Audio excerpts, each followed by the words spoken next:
Long before motivation books, before career planning, before the very idea of finding yourself, ancient cultures understood something that many of us have forgotten. Life wasn't meant to be figured out. It was meant to be lived in alignment. In Japan, this understanding had a name, Ikigai. Now, Ikigai wasn't a philosophy written in dusty books. It wasn't taught in schools or debated by scholars. It was embedded in the fabric of daily life. To the ancient Japanese, Ikigai was the reason you rose from sleep without needing to ask why.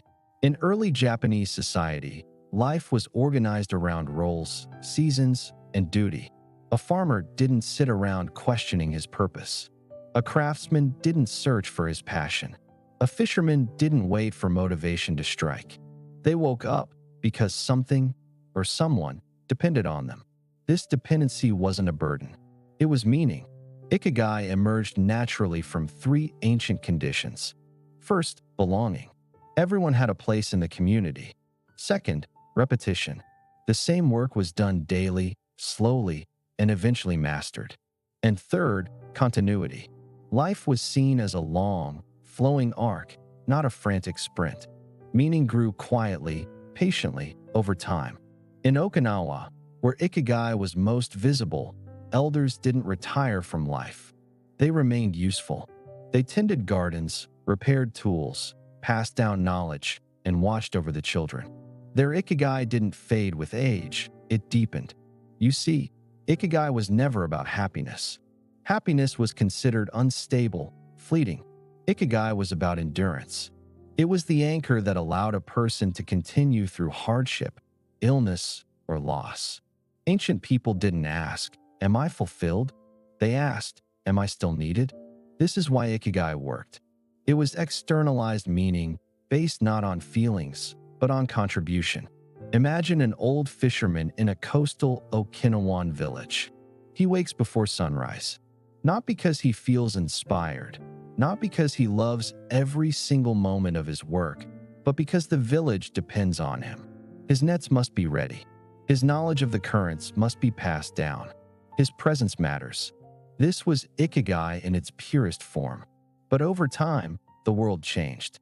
Industrialization arrived. Cities swelled, and machines replaced hands. Roles that were once clear began to blur. Communities fractured, and meaning, slowly but surely, became individualized. The modern world whispered something new into our ears. It told us, your purpose must be chosen. Your happiness must be maximized. Your life must be exceptional. Suddenly, meaning became internal, abstract, and incredibly fragile.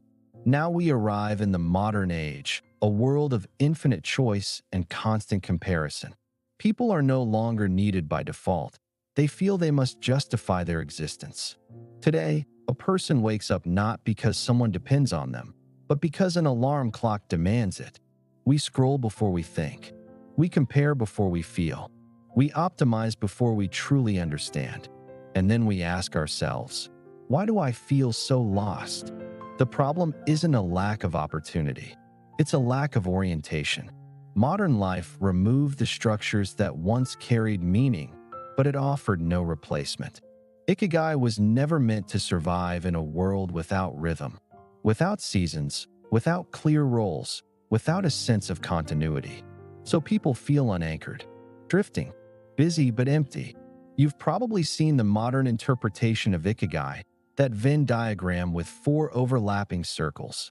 What you love, what you're good at, what the world needs, and what you can be paid for. A perfect, balanced sweet spot. But this is an ancient Ikigai. It's a modern attempt to rationalize something that was once simply lived.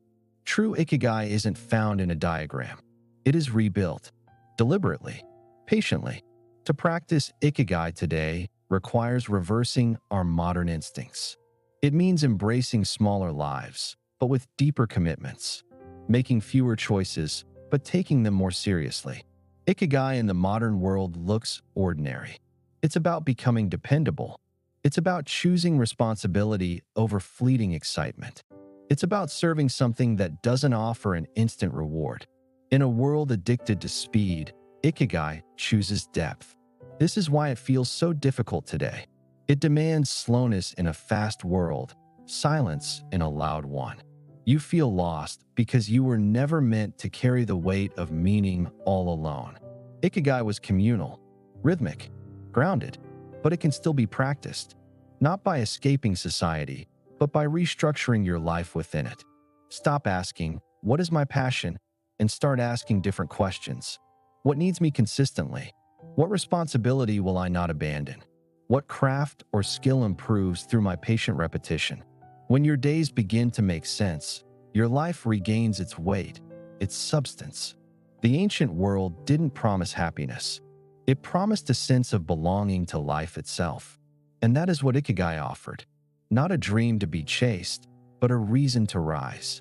This is Ikigai, and this is why so many of us feel lost without it. Thank you for watching.